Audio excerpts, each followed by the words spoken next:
여러분 반갑습니다. 한기대 박승철 교수입니다. 이번 시간의 강의 제목은 데이터 통신과 네트워킹입니다. 데이터 통신이 이 네트워크를 구성하는 그런 어떤 기반 기술이 되기 때문에 데이터 네트워킹에서 데이터 통신이 차지하는 그런 부분이 어떤 부분인가를 이해를 전체적으로 하면은 앞으로 여러분들이 데이터 통신을 공부하는데 큰 도움이 되지 않을까 그렇게 기대를 합니다. 강의 내용은 데이터 통신과 네트워크가 어떻게 구분이 되는가 하는 걸 갖다 개념 위주로 먼저 한번 살펴보고요. 그 다음에 데이터 통신 또 네트워킹이 기본적으로 어, 서로 이렇게 통신하는 당사자들 간에 정해진 규칙에 따라서 통신이 이루어지는, 그리고 그 정해진 규칙을 실행하는 그런 작업이기 때문에 그 규칙을 어떻게 정의하는가 하는 것이 데이터 통신과 네트워크에서 핵심이라고 볼 수 있고요. 그런 규칙을 우리가 통신 프로토콜이다, 이렇게 이야기를 합니다. 통신 프로토콜. 근데 이제 통신 프로토콜은 우리가 통신에서 사용해야 될 뭐 정보나 매체나 이런 것들이 워낙 다양하기 때문에 하나의 규칙만 가지고 이제 저기 네트워크를 구성할 수는 없고요. 그 여러 개 이제 통신 프로토콜을 정의를 하고 그 통신 프로토콜을 적절하게 조합을 해서 네트워크에서 필요한 그런 어떤 서비스가 제공이 될 수 있도록, 그런 기능을 수행할 수 있도록 그런 이제 규칙들을 정의를 하고 구현을 하게 되는데요. 그런 프로토콜을 어떻게 조합을 해서 네트워크가 동작하도록 그렇게 프로토콜을 구성하는가, 이런 체계를 네트워크 구조다 이렇게 이야기를 합니다. 네트워크 아키텍처. 그래서 통신 프로토콜과 네트워크 구조에 대해서 좀 이렇게 이해를 할 필요가 있는데, 물론 이것은 상당히 방대한 그런 네트워크에 사용된 프로토콜을 아주 이렇게 추상적으로 이렇게 설명을 하는 거기 때문에 여러분들이 아마 이번 강의를 통해서 완벽하게 이해하는 것은 쉽지 않을 수도 있습니다. 그렇지만 앞으로 데이터 통신 또는 컴퓨터 네트워크에서 여기서 정의하는 네트워크 구조의 프로토콜을 하나씩 하나씩 이제 공부를 하는 거기 때문에 앞으로 이렇게 데이터 통신이나 컴퓨터 네트워크를 공부하기 위해서는 이 네트워크 구조, 통신 프로토콜에 대한 개념을 이해를 하고 있으면 상당히 이렇게 도움이 됩니다. 프로토콜 체계, 어떤 네트워크를 위한 프로토콜 체계 중에 가장 유명한 이제 그 프로토콜 체계, 네트워크 구조는 인터넷에 사용하는 프로토콜 체계.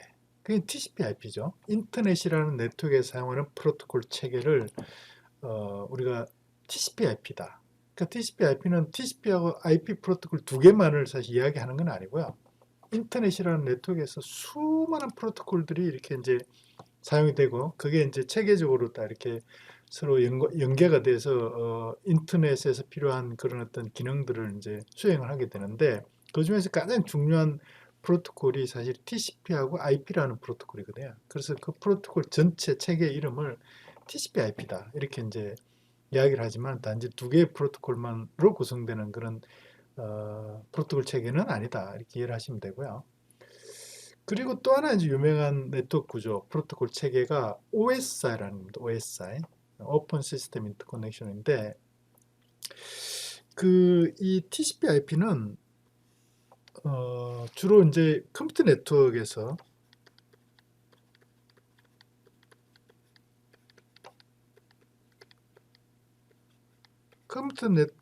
를 공부를 할 때 TCP/IP 이 프로토콜 체계를 중점적으로 사실 이제 공부를 합니다. 그래서 여기서는 TCP/IP보다는 앞으로 여러분들이 공부할 기회가 별로 없을 것 같은, 그러면서도 상당히 이렇게 데이터 통신을 공부하거나 컴퓨터 네트워크를 공부를 할 때 많이 참조를 하게 되는 그런 네트워크 구조, 프로토콜 체계. 네트워크 구조라는 게 네트워크를 구성하기 위해서 프로토콜을 어떤 체계로 이렇게 정의를 하는가를 의미하는 거기 때문에, 그 프로토콜 체계 중에 네트워크 구조 중에 OSI라는 네트워크 구조에 대해서 중점적으로 이렇게 소개를 하려고 합니다. 그리고 OSI는 계층 7개의 계층으로 이렇게 이제 프로토콜을 갖다 배치를 하기 때문에 우리가 OSI 7계층 구조다 이렇게 이제 일반적으로 이야기를 합니다. 데이터 통신과 네트워킹이 어떻게 다른가를 좀 이렇게 소개를 하고자 하는데요. 물론 이거는 뭐 엄격하게 이렇게 자자로 탁 구분할 수 있는 그런 건 아니고요. 개념적으로, 계략적으로. 물론 그게 중간에 이렇게 오버래핑 될 수 있는 그런 부분들도 상당히 많이 존재를 합니다. 그렇지만 대략적으로 우리가 데이터 통신이다 이렇게 이야기를 할 때는 어떤 데이터를요, 어떤 데이터, 어떤 정보죠. 정보를 하나의 매체라면은 뭐 케이블이라든지 그 와이어리스, 그 무선 같으면 공기 매체 뭐 이런 건데 정보를 전달하는 그런 어떤 매개체를 갖다 매체라고 그러거든요. 매체. 영어로는 미디엄이다 이렇게 얘기를 하는데요. 미디엄.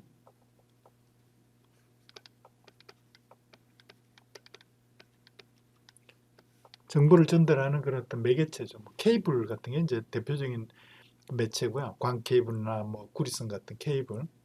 근데 무선 같은 경우는 이제 케이블이 없고 공기 중으로 이렇게 이제 신호를 전달하잖아요. 그럴 때 공기도 하나의 그러니까 정보를 전달하는 매개체이기 때문에 그것도 하나의 매체가 되는 거죠. 에어 매체죠. 에어 매체. 단일 매체나 또는 이 서로 상호 연결된 어떤 물리적인 이런 매체를 우리가 데이터 링크라고 이렇게 이야기를 하는데, 그러니까 데이터를 전달하기 위해서 장치와 장치를 연결하는 그런 의미에서 링크다 이렇게 데이터 링크라고 이야기를 하는데, 이런 데이터 링크를 통해서 한 지점에서 다른 지점으로 데이터를 효과적으로 이렇게 이동시키는 그런 통신 기술을 일반적으로 통칭해서 데이터 통신 기술이다, 데이터 통신이다 이렇게 이제 이야기를 하죠. 데이터 통신. 그래서 어떤 단일 매체 또는 매체들 서로 연결된 매체, 이런 매체들 서로 연결되거나 단일 매체, 데이터를 전달하기 위한 그런 매체를 통칭할 때 이제 데이터 링크라고 이야기를 하는 거거든요. 그런 데이터 링크를 통해서 한 지점에서 한 지점까지, 그 저기 물론 이제 여러 지점으로 이렇게 동시에 뭐 전달할 수도 있겠지만, 일반적으로 이야기하면 한 지점에서 다른 지점으로 효과적으로 데이터를 갖다 이동시키는 그런 기술이다 이렇게 이제 보시면 되고요. 반면에 네트워킹은 뭐냐? 네트워킹. 이런 데이터 링크, 데이터 통신에서 정의하는 이 데이터 링크들이 이제 뭐 많이 있을 수 있거든요. 왜냐하면 매체도 아주 다양하고요. 그 매체를 이용해서 어떤 정보를 전달하는가, 어떤 정보를 전달하는데 적합한가. 예를 들어서 뭐 이동 통신을 위해서 이동 통신에 적합한 데이터 링크.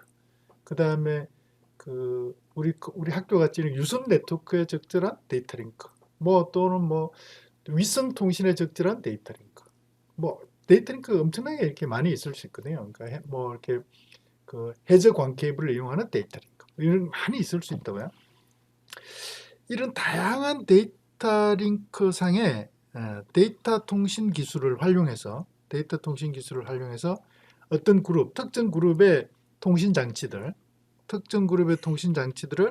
이런 많은 다양한 데이터 링크를 통해서 서로 연결하고, 그리고 연결된 그런 통신 장치들 간의 정보를 효과적으로 공유할 수 있도록 만드는 이런 통신 기술들. 그러니까 데이터 통신의 데이터 링크들을 이용해서 이렇게 정보를 효과적으로 많은 통신 장치들 간에 정보를 효과적으로 공유할 수 있게 이렇게 만드는 기술이 네트워킹 기술이다. 이렇게 이제 이야기를 한다는 거죠. 네트워킹이다.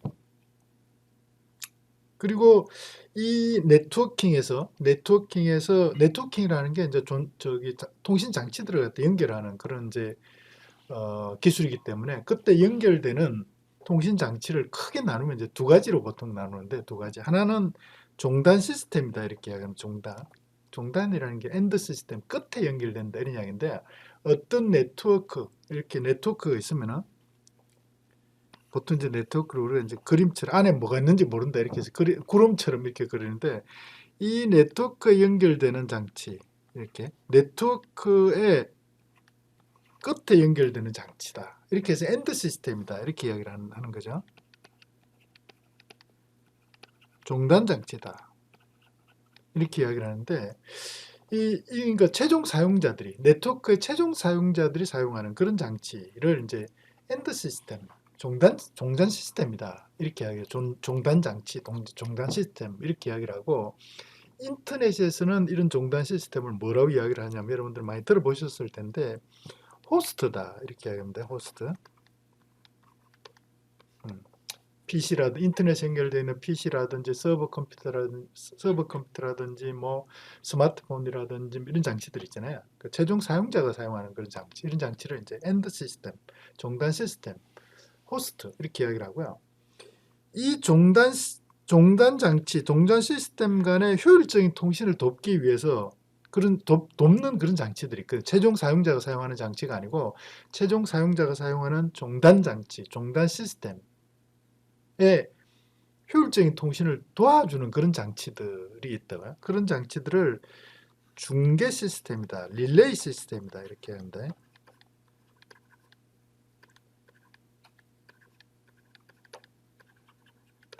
릴레이 시스템이다 이렇게 이야기를 하는데 여러분도 혹시 들어보셨을지 모르겠는데 인터넷에서 라우터, 스위치 이런 것들이 이제 중계 시스템에 해당된다 이렇게 보시면 되고요. 나중에 이제 우리 따로 스위치나 라우터에 대해서는 공부할 기회가 따로 또 있을 겁니다. 중요한 그 데이터 통신, 컴퓨터 네트워킹 이렇게 이야기할 때 아주 중요한 개념이 통신 프로토콜 개념인데 통신 프로토콜.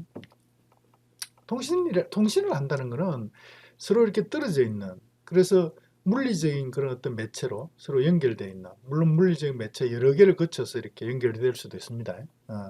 그런 이제 서로 떨어져 있는 통신 장치들 간에 뭔가 의미 있는 정보를 갖다 이렇게 이제 주고받아야 되고 그 정보를 주고받기 위해서 어떤 매체가 있으면 그 매체의 규격을 케이블의 규격을 어떻게 정의하고 그 다음에 케이블들을 어떻게 연결하고 무선은 또 어떻게 연결하고 이런 것들 있잖아요. 그리고 거기에 주고받는 정보 그 정보를 데이터라고 하면 데이터는 어떻게 표현이 돼야 되고 그 데이터는 어떤 절차로 교환해야 되고 데이터를 받으면 나는 뭘 해야 되고 보내고 나서는 뭘 해야 되고 이런 것 있잖아요. 그런 것들을 하나씩 정확하게 절대로 틀리지 않게 그렇게 규칙으로 딱 정의를 해야 된다. 그리고 그 규칙대로 규칙에 맞는 매체를 사용하고 규칙에 맞는 연결 방식을 채택하고 규칙에 맞는 정보를 표현하고 규칙에 맞는 교환 절차를 사용하고 이런 식으로 하는 거죠. 그래야지만 통신이 가능하다 이런 이야기를. 그래서 그런 그 규칙을 정의한 것을 뭐라고 이야기를 하냐면은 통신 프로토콜이다. 커뮤니케이션 프로토콜이다. 이렇게 이야기를 합니다. 커뮤니케이션 프로토콜. 그러니까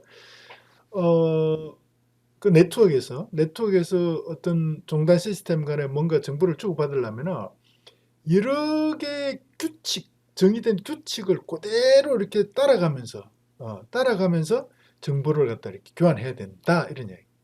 그렇지 않으면 서로 이렇게 이제 뭐 정보를 이해할 수도 없고 케이블과 케이블 간에 연결이 될 수도 없고 매체를 서로 이렇게 규격이 다른 매체를 쓰면은 뭐 통신 자체가 안 되는 거죠. 그래서 이 통신 프로토콜은 데이터 통신을 위한 데이터 링크 상에서 정보를 갖다 이렇게 교환하기 위한 그 다음에 물리적인 매체를 연결하기 위한 여기에도 당연히 데이터 통신을 위한 그런 프로토콜도 당연히 이렇게 정확하게 정의가 돼야 되고요. 그 다음에 데이터 링크 상에서 동작하는 네트워킹을 위한 프로토콜도 당연히 이렇게 다 정의가 돼야 되는 거죠. 데이터 통신을 위한 프로토콜들. 물론 데이터 통신을 위한 프로토콜들도 다양한 프로토콜들이 존재할 수 있습니다. 왜냐하면 매체 자체가 여러 가지 있을 수 있고요. 그 매체를 이용해서 또 이렇게 어떻게 정보를 전달할 건가 이런 것들은 이제 다양한 방식으로 전달할 수 있거든요. 그러면은 어떤 매체를 써서 어떤 방식으로 정보를 전달할 건가에 따라서 프로토콜이 다르게 딱딱 정해지는 거죠. 네트워킹도 마찬가지로 어떤 데이터 링크를 써서 연결하고 연결된 데이터 링크 간의 정보를 어떻게 교환하고 어떻게 정보를 표현하고 이런 것들이 종류 여러 가지가 있을 수 있다. 그래서 네트워킹을 위한 프로토콜도 상당히 다양할 수 있는 거죠. 여러 가지가 있을 수 있는 거죠.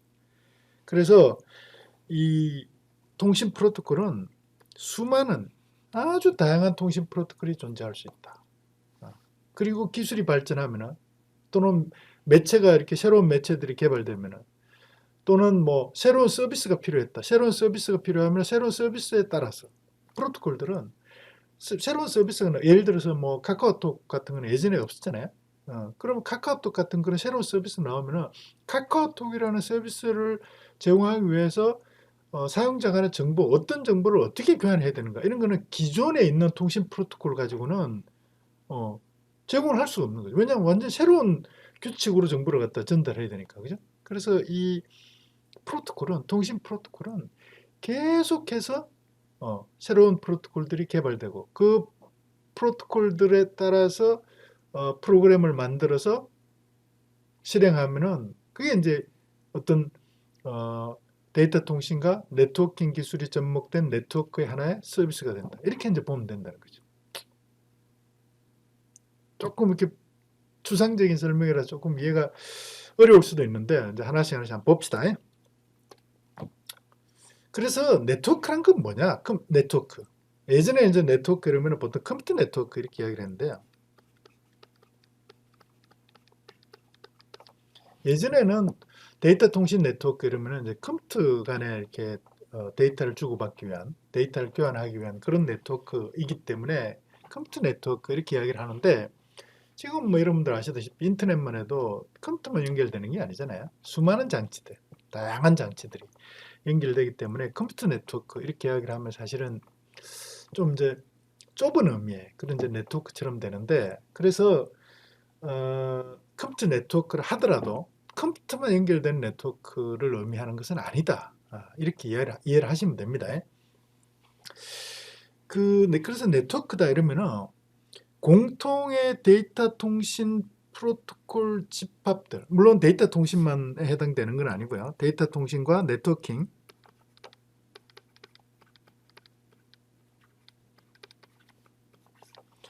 프로토콜 집합을 사용해서 정보를 서로 이렇게 공유하는 그런 컴퓨터라든지 뭐 그런 통신 장치들의 집합, 그룹 이런 것을 네트워크다, 컴퓨터 네트워크다 이렇게 정의를 하죠. 물론 이 장치들은 데이터 링크로 이렇게 서로 상호 당연히 연결되어 있어야 됩니다. 그래야지 뭐 데이터 통신 기술이 프로토콜들이 이렇게 적용이 될 수 있는 거니까, 그죠? 그래서 이 네트워크는 데이터 통신을 위한 프로토콜들 그리고 그 데이터 통신을 위한 프로토콜들을 사용하는 네트워킹 프로토콜들로 구성된, 그래서 데이터 통신 관련되는 프로토콜이 하부에 이렇게 있다 그러면 그것들을 이용하는 상부의 네트워킹 프로토콜들로 구성된 하나의 분산 시스템이다. 서로 이렇게 분산되어 있는 여러 개의 장치들을 서로 이렇게 데이터 링크로 연결해서 정보를 갖다 공유하는 그런 분산 시스템이다. 이렇게 이제 정의를 할 수 있다는 거죠. 네트워크 이러면은. 그래서 제가 이렇게 네트워크를 데이터 통신 하부 구조, 네트워킹 상부 구조가 결합된 서로 이렇게 조합된 그런 분산 시스템이다. 이렇게 정의를 한 이유는 우리가 이제 데이터 통신에서 이제 무언가를 해야 되는데 그 부분을 좀 이렇게 강조하기 위해서 이렇게 설명을 드린 거고요. 그러면 데이터 통신 하부 구조하고 네트워킹 상부 구조가 어떻게 정확하게 구분되는가 이런 거를 명확하게 이렇게 딱 분리하기는 정말 이렇게 쉽지 않습니다. 왜냐하면 그 기술이 서로 오버랩되는 기술이 이렇게 많이 있거든요. 이거는 데이터 통신 기술이면서 네트워킹 기술에 해당되고 네트워킹 기술이면서 데이터 통신 기술에 해당되고 그래서 이 서로 이렇게 막 오버랩되는 기술이 많이 있기 때문에 이렇게 명확하게 딱 이렇게 나누기는 쉽지 않습니다. 그렇지만 대체로 데이터 통신의 기술들을 네트워킹 기술에서 사용을 하는 그런 관점, 그런 개념이기 때문에 데이터 통신 하부 구조와 네트워킹 상부 구조가 상부 구조로 구성된 분산 시스템이 네트워크다. 이렇게 이제 설명할 수 있다는 거죠.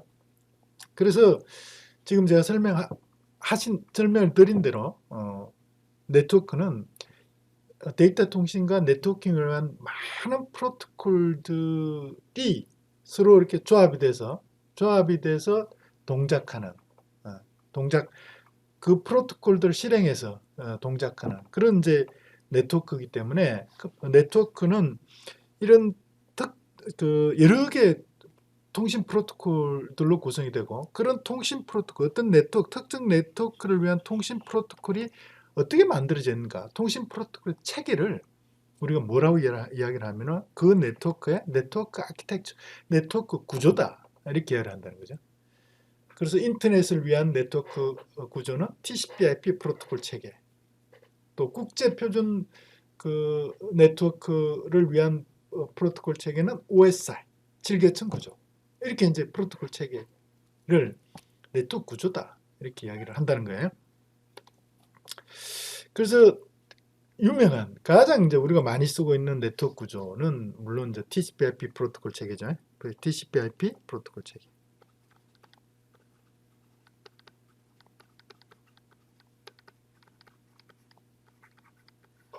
여러분들이 많이 들어보셨을 겁니다. 인터넷을 위한 프로토콜 체계다, 이렇게 보시면 되고요. 인터넷을 위한 프로토콜 체계, 당연히 표준 형태로 만듭니다. 그 표준을 만드는 기관을 IETF라고 그러는데, IETF에서 인터넷이 동작하기 위해서 규칙을 갖다 정한다. 그 규칙들의 집합을 이렇게 통칭할 때 TCP/IP 프로토콜 체계다, 이렇게 이야기를 한다는 거예요. 그리고 국제표준화기구가 영어로 이렇게 ISO인데, International Standardization Organization, ISO인데, 이 ISO에서 전 세계 국가들이 합의를 해서 만든 국제표준 프로토콜 체계를 OSI다, 이렇게 이야기를 하는데, 불행하게도 이 OSI가 국제표준임에도 불구하고 미국에서 만든 TCP/IP를 사용하는 인터넷하고 경쟁해서 사실은 졌어요. 그래서 실제로 이 OSI가 사용이 되고 있지는 않습니다. 그렇지만 어떤 데이터 통신이나 컴퓨터 네트워크 기술을 공부하거나 설명할 때 이 기술은 네트워크 구조, OSI 네트워크 구조의 어디에 해당이 된다, 이런 참조 모델로 상당히 많이 사용을 하고 있습니다. 그래서 뭐 우리가 데이터 통신이나 컴퓨터 네트워크 관련되는 뭐 시험을 쳐야 될 일이 있다든지 이럴 때 이제 특히 이 OSI 참조 모델에 근거해서 문제를 만들고 또 이렇게 답을 요구하는 이런 경우가 상당히 많이 있죠. 그래서 OSI 참조 모델을 제대로 좀 이렇게 이해해 놓으시면은 데이터 통신과 컴퓨터 네트워크를 공부하는데 상당히 이렇게 도움이 되리라, 그렇게 기대를 합니다.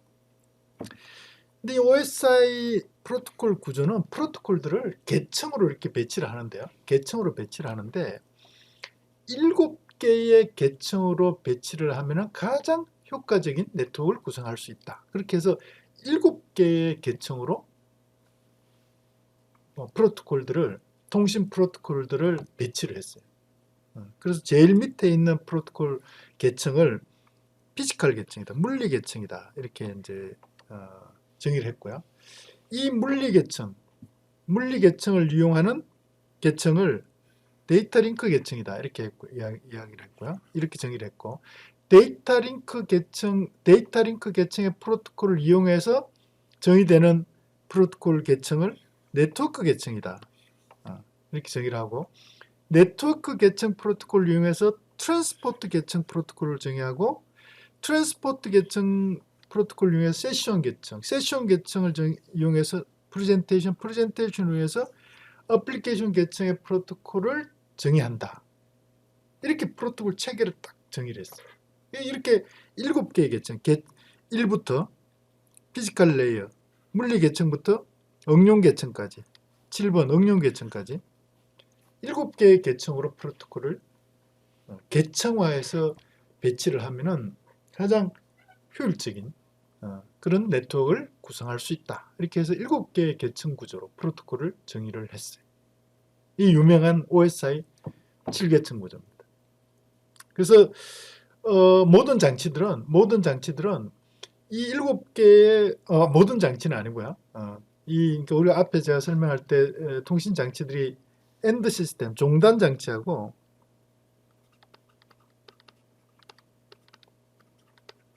엔드 시스템,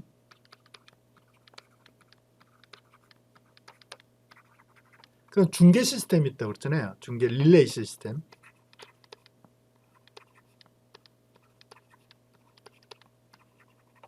모든 종단 장치는 이 7개의 계층으로 구성되는 프로토콜 체계를 그대로 정확하게 따라서 프로토콜을 정의하고 그 프로토콜을 구현해서 동작을 해야지만 서로 동일한 그런 프로토콜 집합을 가지고 이렇게 이제 통신을 할 수 있다. 이렇게 정의를 하는 거죠. 물론 중계 시스템들은 중계 시스템하고 종단 장치는 이제 여러분들 나중에 이제 라우터나 뭐 스위치 같은 거를 공부하면 이제 잘 아시게 되겠지만 종단 시스템에서 필요한 기능들 중에 최종 사용자들한테 필요한 그런 이제 서비스나 그런 그 서비스를 위한 어떤 뭐 기능들 이런 것들이 전혀 필요가 없거든요. 그래서 그런 걸 빼고 계층 1, 피지컬 계층, 데이터 링크 계층, 네트워크 계층. 물론 또 어떤 장치들은 이 두 개, 데이터 링크 계층까지, 피지컬 레이하고 데이터 링크 계층까지만 저기 필요한 그런 이제 장치들도 있습니다. 그런 장치들이 대표적인 스위치인데 스위치. 그리고 계층 3까지 필요한 이런 장치들이 이제 라우터인데. 그래서 물론 이제 여기서 우리 아직 라우터나 스위치를 공부를 하지 않았기 때문에 자세하게 설명을 드릴 수는 없고 어쨌든 릴레이 시스템, 중계 시스템 같은 경우는 7개의 계층이 필요 없고 3개까지만, 3계층까지만, 3계층까지만 프로토콜들을 정확하게 이 표준 프로토콜에 따라서 이렇게 그 프로토콜을 동작시키는 그런 시스템으로 구성이 되면은 7개의 계층으로 구성된 종단 장치들이 통신을 효율적으로 할 수 있도록 그렇게 지원하는, 도우는 기능을 적절하게 효율적으로 수행할 수 있다. 이렇게 정의를 했다는 거예요.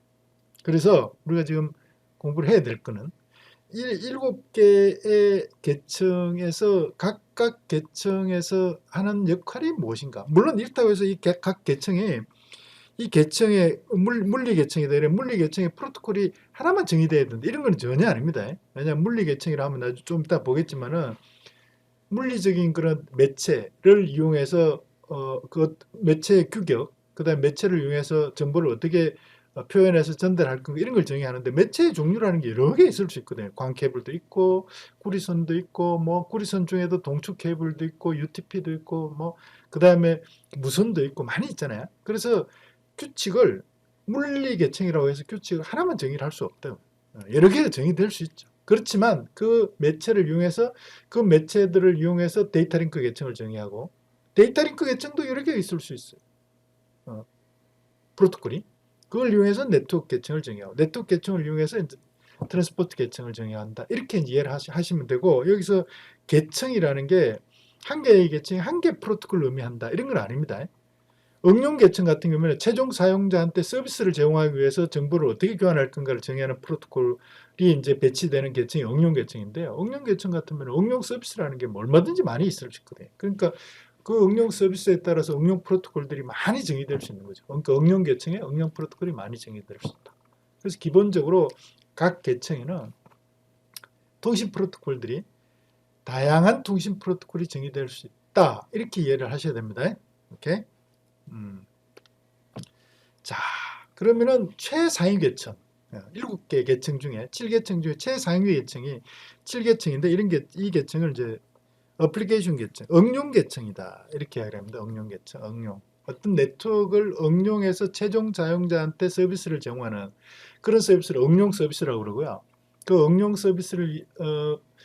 서비스가 가능하도록 만든 프로그램을 애플리케이션 프로그램 이런 분들 여러분 잘 아시죠? 휴대폰 네트워크에서 앱 하는 게 이제 애플리케이션 프로그램이잖아요. 애플리케이션 프로그램. 그 애플리케이션 프로그램이 애플리케이션 서비스를 동작하기 위해서 어떤 정보를 어떤 방식으로 교환해야 되는가 하는 것을 정의하는 것을 뭐라고 하냐면 애플리케이션 프로토콜이다. 이렇게 이야기를 한다. 근데 애플리케이션 서비스는 엄청 많이 있죠. 예를 들면은 뭐 우리가 이미 익숙한 그런 애플리케이션 서비스를 예를 들어 보면 메일도 있고요. 웹 서비스도 있고 파일 전송하는 것도 있고 인터넷 전화도 있고 SNS도 있고 뭐 많잖아요. 근데 이 각각의 응용 서비스가 사용해야 될 정보, 그 다음에 그 정보를 사용하는 방식 이런 게 다 다르다고요. 그러니까 프로토콜 하나를 가지고 통신 프로토콜 하나를 가지고 여러 개의 응용 서비스를 제공하는 그런 프로토콜을 만들래야 만들 수도 없고 그렇게 만들 필요도 없다는 거죠. 그죠? 그래서 응용 프로토콜들은 응용 서비스 종류에 따라서 응용 프로토콜이 많이 이렇게 존재를 한다. 이렇게 보시면 되고요. 그래서 이 응용 프로토콜을 구현한 그런 프로그램을 애플리케이션 프로그램, 응용 프로그램이다 이렇게 이야기를 하는데 그 응용 프로그램이 컴퓨터나 휴대폰 같은데 스마트폰에서 실행되는 그런 실체, 실행되고 이제 이런 문제 뭐 그 오퍼레이팅 시스템 같은 거 이제 공부를 하신 분들은 뭐 잘 아시겠지만은 그런 애플리케이션 그런 프로그램이 실행되고 있는 그런 상태, 메모리 같은 게 다 할당되고 있고 뭐 지금 그 프로그램 카운트가 이렇게 즉 동작할 수 있도록 그렇게 이제 활성화된 그런 상태를 프로세스라고 그러잖아요. 프로세스. 그래서 응용 프로토콜을 실행하는 그런 실행하고 있는 그런 프로그램을 애플리케이션 프로세스라고 그러거든요. 사실은 보면은 응용 서비스를 제공하는 거는 애플리케이션 프로세스가 애플리케이션 프로세스가 사용자한테 응용 서비스를 제공하고 있다. 이렇게 이해를 하시면 됩니다. 그죠? 그 다음에 이제 밑에 계층이 애플리케이션 응용 계층의 그 밑에 있는 응용 계층이 7계층이고요. 7계층이고 그 다음에 6번째 계층이 이제 프레젠테이션 계층인데 프레젠테이션 우리는 이제 우리말로는 표현 계층이다 이렇게 이야기를 하는데 여러분 프레젠테이션 표현이라는 게 정보라는 게 애플리케이션 프로세스 간에 애플리케이션 서비스를 위해서 주고받는 정보잖아요. 애플리케이션 프로세스. 그 응용 프로세스 간에 상호 교환하는 정보가 동일하게 표현될 수 있도록 그렇게 만들어주는 그런 프로토콜을 프레젠테이션 프로토콜. 그리고 거기에서 그런 프로토콜들이 정의되는 계층을 프레젠테이션 계층이다. 이렇게 이야기를 하는데요. 물론 여러분 다 이미 잘 아실 겁니다. 다양한 형태의 정보들이 있습니다. 정보들. 예를 들어서 뭐 문자 정보 같으면은 문자를 표현하는 방식도 여러 가지 있죠. 지금 우리는 뭐 주로 유니코드를 많이 씁니다만 유니코드 많이 쓰지만 아스키만 쓰는 경우도 사실 얼마든지 있을 수 있어요. 유니코드가 뭐고 그다음 유니코드를 이렇게 표현하는 방식이 UTP-8 방식을 사실은 많이 쓰는데 이 구체적으로 하나하나는 제가 여기서 설명을 하지 않겠습니다. 다음에 우리가 뭐 다 설명할 기회는 없겠지만은 필요하면 조금씩 이렇게 설명할 기회가 있을 텐데 여기서 이런 것들을 다 설명하면 너무 시간이 많이 걸리기 때문에 생략하고요. 그 다음에 이건 문자 정보고요. 그 다음에 이미지 정보들도 당연히 여러 가지 있고요. 유명한 게 이제 JPEG 이미지 뭐 이런 거 많이 쓰잖아요. TIFF, BMP 많이 쓰고 있고, 그 다음에 오디오 정보, MP3나 AAC, WMA, 비디오, MPEG-4, 뭐 H.264, 모션 JPEG 이런 비디오 이렇게 표현하는 방식들이 있잖아요. 그 다음에 이런 것들을 암호화를 하면 암호화하는 방식들이 이렇게 있다고요. 내가 이메일을 보내는데 문자 코드를 유니코드를 하고 그 유니코드를 표현하는 방식은 UTF-8로 하겠다. 비디오는 내가 MPEG-4로 비디오를 뭐 이렇게 표현하겠다. 이런 것들을 서로 일치를 해야 된다. 물론 중간에 뭐 바꿀 수도 있겠지. 그렇지만 그거를 서로 양쪽 엔드 시스템 간에 서로 일치가 돼야지만 정보를 갖다 교환할 수 있다. 그래서 그게 가능하도록 만들어주는 그런 계층을 뭐라고 이야기를 하는가? 표현 계층이다. 이렇게 보면 됩니다. 표현 계층. 응용 프로토콜이 여러 개 있는데 표현 계층에 있는 프로토콜 중에 뭐 예를 들어 이미지 같으면은 JPEG 있으면 JPEG을 공유할 수 있는 거죠. 그렇잖아요. 그래서 응용 계층, 프레젠테이션 계층에 있는 표현 방식을 응용 계층에서 사용한다.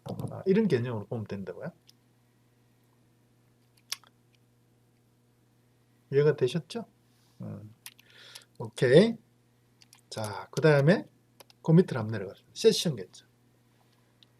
5계층입니다.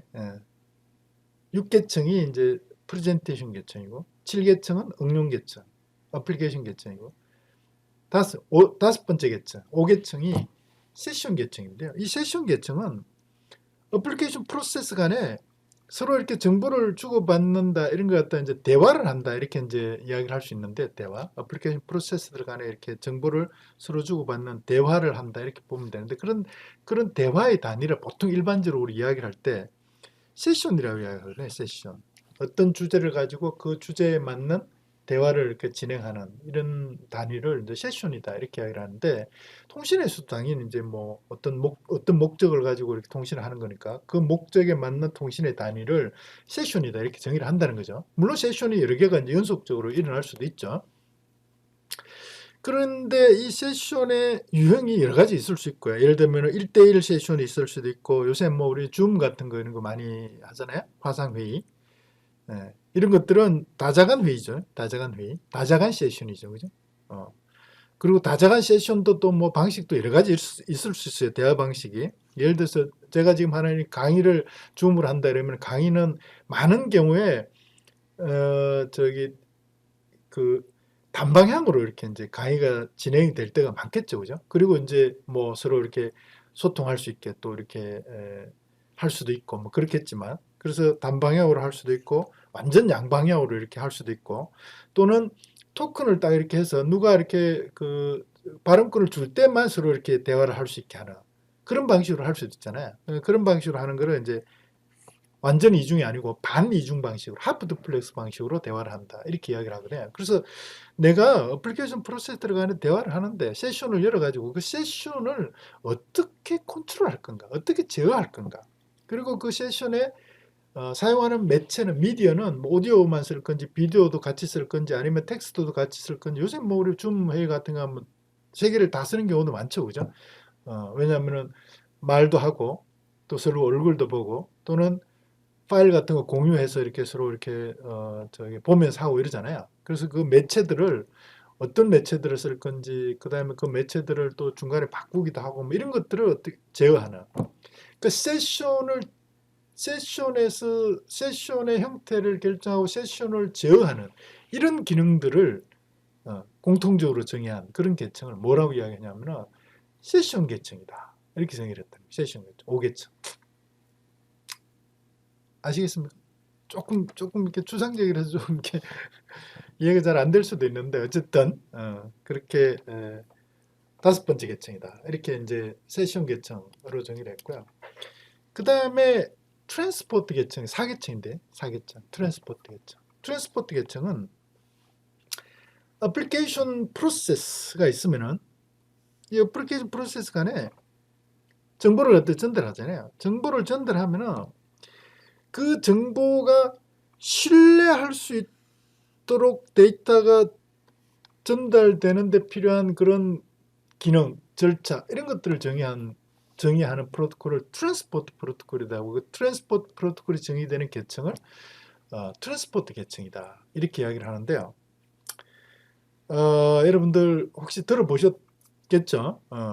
이 트랜스포트 계층의 대표적인 프로토콜이 TCP, UDP가 있는데, 물론 인터넷에서 정의되는 프로토콜입니다. TCP, UDP가 있는데, 응용 프로세스 간에 어떤 정보를 전달하면 그 정보를 효율적으로 전달하기 위해서 적절한 크기로 이렇게 잘라서 분할해서 이렇게 이제 전달할 수 있게 하고, 그 다음에 여러 개의 응용 프로토콜이 있으면 그 응용 프로토콜이 TCP 하나를 공유할 수 있게, 이렇게 다중화, 공유할 수 있게 여러 개의 프로토콜들이 트랜스포트 프로토콜 하나를, TCP 하나를 이렇게 공유할 수 있게 만들어주는 이런 기능을 다중화한다, 이렇게 이야기하거든요. 다중화, 멀티플렉싱한다.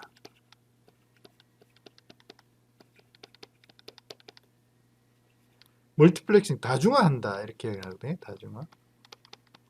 물론 이 다중화 기능은 나중에 여러분들이 트랜스포트 프로토콜을 공부할 때 뭐 자세하게 공부를 할 겁니다. 그리고 이 종단 시스템 간에 어떤 정보를 보냈는데 정보가 중간에 없어진다든지 이러면 그건 안 되잖아요. 내가 보낸 정보가 반드시 그 목적지까지 릴라이블하게, 신뢰할 수 있도록 이렇게 전달이 된다는 게 보장이 돼야지 사람들이 컴퓨터 네트워크를 이용해서 어떤 서비스를 하지. 그렇지 않으면 그 서비스를 제공할 서비스를 믿기가 상당히 어렵잖아요. 메일을 보내는데 메일이 목적지에 도착하지 않을 수도 있다. 이러면 사실 메일 서비스를 갖다 쓰기가 쉽지 않죠.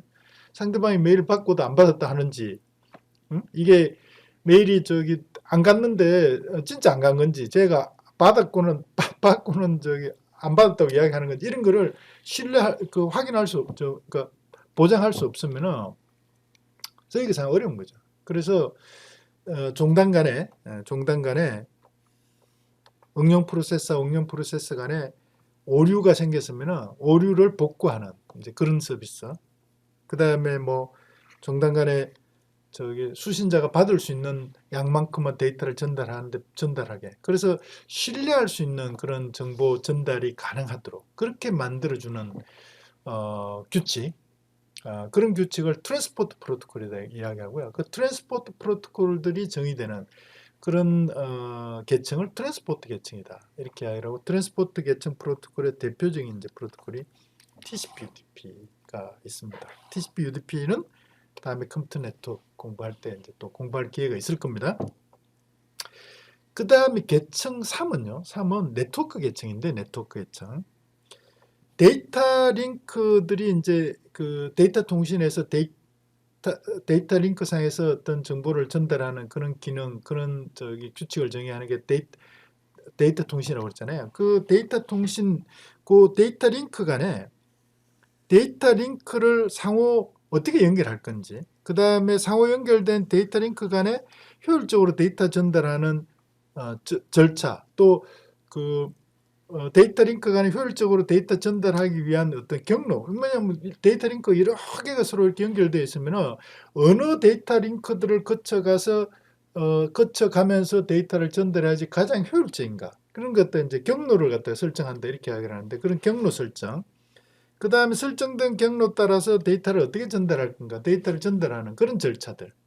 그러니까 데이터 링크가 여러 개 있을 때 서로 연결되어 있는 데이터 링크들을 어떤 경로를 통해서 어떻게 데이터를 전달해야 되는가, 그래야 어떻게 가장 효율적인가를 정의하는 절차, 그 절차를 정의한 규칙을 네트워크 프로토콜이다 이렇게 이야기를 하고요. 그 네트워크 프로토콜들이 정의되는 그런 계층을 네트워크 계층이다 이렇게 이야기를 하는데, 그 네트워크 계층에 가장 잘 알려져 있는 프로토콜이 이제 IP죠.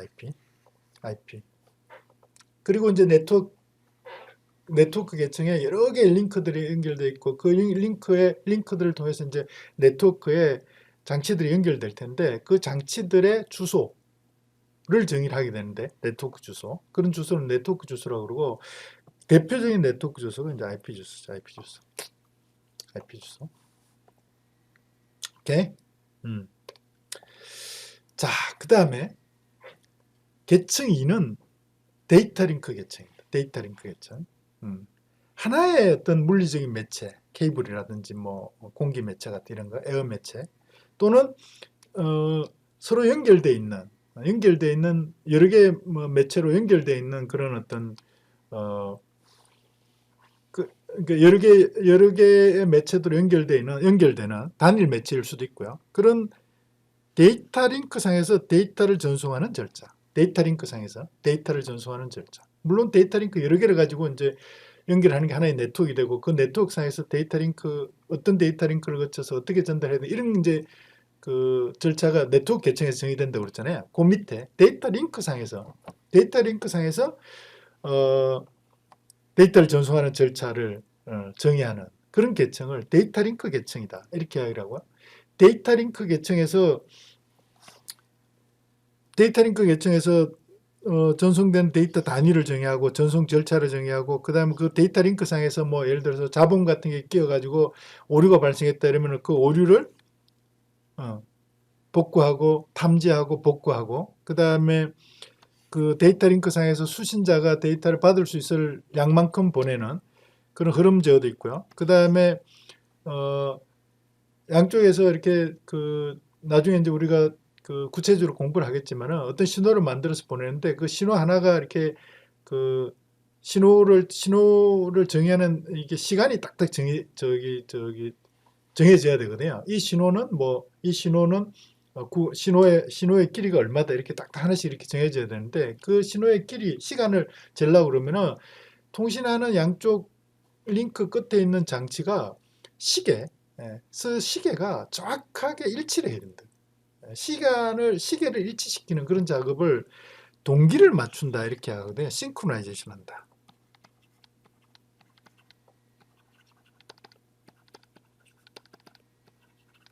싱크로나이제이션 한다. 동기를 맞춘다. 이렇게 얘기를 하는데 이런 작업들을 이제 이런 절차들을 데이터 링크 계층에서 다 정의를 하는 거죠. 여기 보면 이제 이 사실 오류 제어나 흐름 제어 같은 게 트랜스포트 계층에도 사실은 필요한데요. 트랜스포트 계층. 근데 트랜스포트 계층의 오류 제어는 여러 개의 링크로 구성되어 있는 그런 네트워크의 양쪽 끝에 있는 장치들이 서로 이렇게 오류가 발생했으면 오류를 복구하는 그런 이제 절차를 정의하는 게 트랜스포트 계층의 오류 제어고요. 요거는 단일 링크, 데이터 링크 하나에서 오류가 발생했을 때 그 사이에 오류를 제어하는 그 이야기는 데이터 링크 상에서 오류가 제어되고 그 다음에 그 데이터 링크를 서로 연결해서 이제 그 네트워크를 구성하는데 데이터 링크와 데이터 링크를 하는 그 중간 장치에서도 오류가 발생할 수 있다 이런 의미라고요. 그런 오류들은 이제 트랜스포트 계층에서 이제 오류를 제어를 하는 거죠. 그래서 사실 오류 제어를 트랜스포트 물론 흐름 제어도 마찬가지입니다. 데이터 링크 계층의 오류 제어, 데이터 링크 계층 흐름 제어하고 트랜스포트 계층의 오류 제어, 트랜스포트 계층의 흐름 제어하고 약간 이제 이해하는 좀 어려울 수 있는데 나중에 각각 프로토콜, 각각 계층에 대해서 공부를 좀 구체적으로 하면은 잘 구분해서 이렇게 이해를 할 수가 있습니다. 오늘은 거기까지는 이렇게 들어가지 않고 이 정도로만 설명을 하겠고요. 그리고 어떤 링크가 있으면 그 링크에 여러 개의 장치들이 연결이 될 수 있거든요. 어떤 하나의 링크, 예를 들어서 와이파이 같으면 와이파이에 이 공기 매체를 쓰잖아요. 에어 매체잖아요. 근데 와이파이 그 채널을 여러 개의 장치들이 공유할 수 있다고요. 그러면은 데이터 링크 상에서 장치들을 갖다 서로 이렇게 구분해주는 그런 이제 주소가 필요하거든요. 그런 주소를 물리적인 주소다. 그러니까 이 네트워크에서 사용하는 IP 주소와 구분하기 위해서 물리 주소다 이렇게 이야기를 하고 대표적인 물리 주소가 이제 맥 주소죠. 와이파이나 이더넷을 사용하는 주소, 맥 주소인데 왜 IP 주소하고 맥 주소 두 개를 쓰게 되는가? 물리 주소하고 네트워크 주소를 구분해서 사용하게 되는가는 여기서 설명하기는 조금 이렇게 이게 복잡합니다. 왜냐하면 이게 역사적인 그런 이제 배경을 가지고 있기 때문에 예전에 어떤 물리 주소, 맥 주소를 사용하는 그런 데이터 링크에서 사용하는 주소가 인터넷이 개발되기 이전부터 존재를 했기 때문에 인터넷에서 사용하는 IP 주소하고 그 전에 사용하는 맥 주소. 왜냐하면 인터넷에서 사용하는 IP 주소, 그 전에 사용하는 맥 주소를 인터넷을 개발할 때 맥 주소를 사용할 수가 없었기 때문에 두 개가 공존해서 서로 이렇게 변환해가면서 이렇게 이제 사용을 하기 때문에 조금 이것도 우리가 나중에 이제 맥을 공부하고 데이터 링크 계층, 맥을 공부하고 그러니까 네트워크 계층의 IP를 공부할 때 이제 좀 이렇게 구체적으로 구분해서 이렇게 설명할 그런 기회가 있을 겁니다. 그리고 이제 마지막으로 물리 계층인데요. 물리 계층 여러분들 뭐 단어에서 잘 이렇게 한번 유추가 될 겁니다. 피지컬. 물리적으로 이렇게 어떤 매체, 그 매체의 규격을 정의하고요. 그 매체에다가 정보를 전달하기 위해 신호를 갖다가 어떻게 정의를 할 건지, 그 다음에 신호를 전송하는 절차, 그 다음 데이터를 신호로 어떻게, 그 물리적인 매체를 통해서 전달되는 신호를 어떻게 변환하는가, 그 다음에 신호와 신호 간을 어떻게 변환하고, 그 다음에 신호 여러 개를 모아서 하나의 또 이렇게 그 신호로 만드는 거, 그 다음에 물리적인 매체를 서로 이렇게 연결하는 커넥트를 정의하는 거, 뭐 이런 것들 있잖아요. 이런 것들. 물리적인 그런 어떤 그 규칙, 규격 이런 것들을 정의하는 것을 물리 계층이다 이렇게 하라고. 이때 이제 물리 계층에서 전달되는 그런 정보의 단위를 신호라고 그러거든요. 신호라고 그러는데 그 신호를 전달하는 방식도 아까 우리가 이제 대화를 하는 방식처럼 신호를 한 방향으로 물리 매체를 통해서 한 방향으로만 전달하는 그런 이제 매체가 있을 수 있고요. 예를 들어서 광 케이블 같으면 광 케이블 하나를 가지고 한 방향으로만 신호를 전달한다. 그래서 양방향으로 신호를 전달하면 광 케이블 두 개를 연결해서 쓰고 뭐 이런 거거든요. 그래서 그렇게 할 수도 있고 아니면은 케이블 하나를 가지고 양방향으로 이렇게 전달하게 이렇게 만들 수도 있고 그 다음에 양방향으로 전달하는데 동시에 전달하지는 못하게 이렇게 하는 이제 반이중 방식으로 이렇게 전달할 수도 있습니다. 이렇게 해서 OSI의 7레이어 대해서 이렇게 이제 설명을 했는데 7개의 계층. 이렇게 이제 보시면은 계층이 프로토콜 계층을 7개로 이렇게 이제 계층화 시켰잖아요.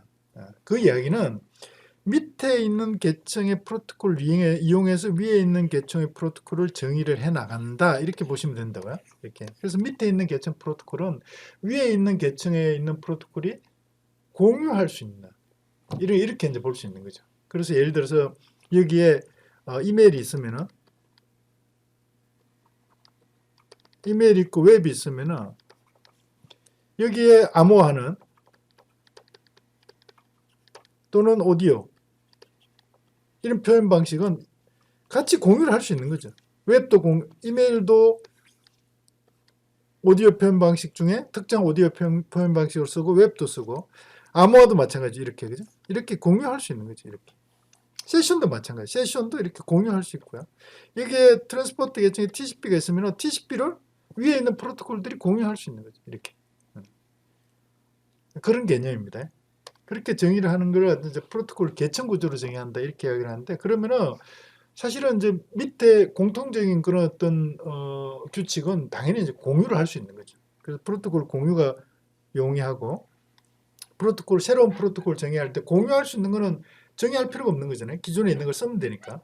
그래서 새로운 프로토콜 정의하기 용이하고 그 다음에 예를 들어서 어떤 뭐 오류를 제어하는 그런 기능을 내가 좀 이렇게 수정을 해야 되겠다. 그러면은 트랜스포트 계층에 이 기능만 수정을 하면 되는 거죠. 암호 방식을 나는 좀 수정을 해야 되겠다. 프레젠테이션 계층에 있는 이 암호 프로토콜만 수정하면 되는 거죠. 다른 걸 수정할 필요가 없는 거죠. 그죠?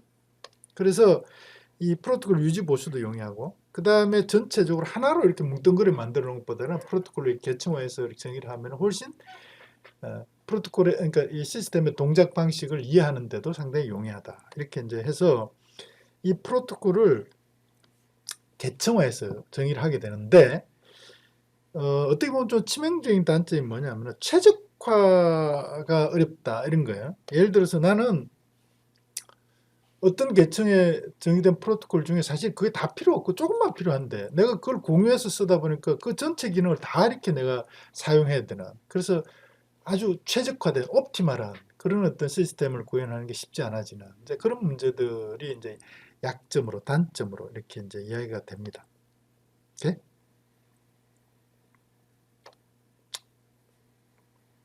이해가 되셨죠?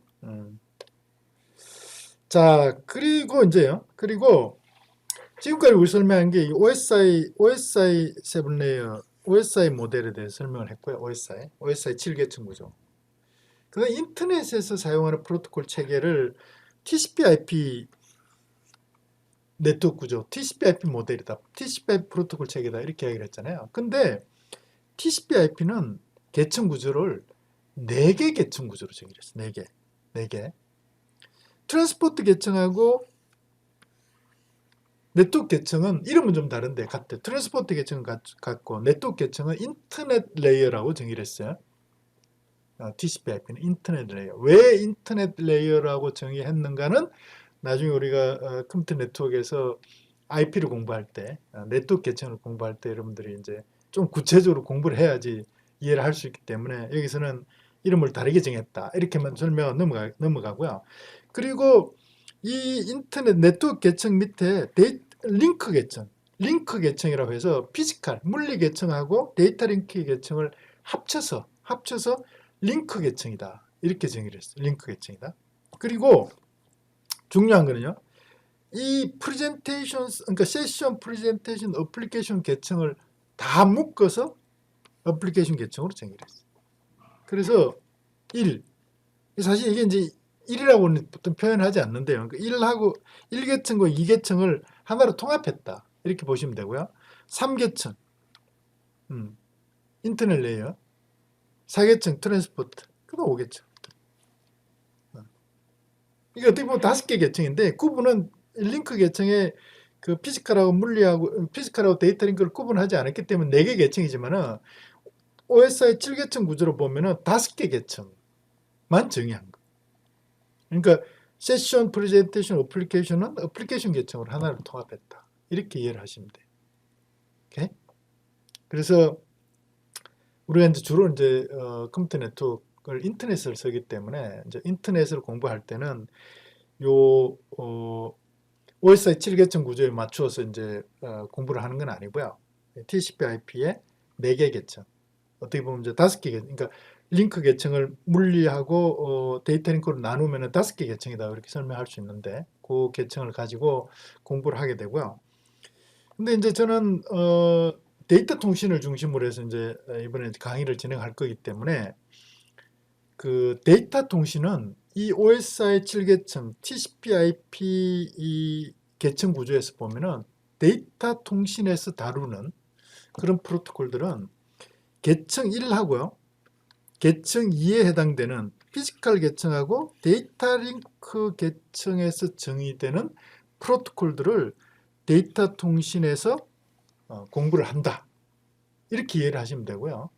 그 외에 나머지 이제 프로토콜들은 네트워킹 프로토콜이다 이렇게 하는데 이 네트워킹 프로토콜은 어디에서 주로 공부를 하냐면은 대학 교과 과정으로 보면은 컴퓨터 네트워크,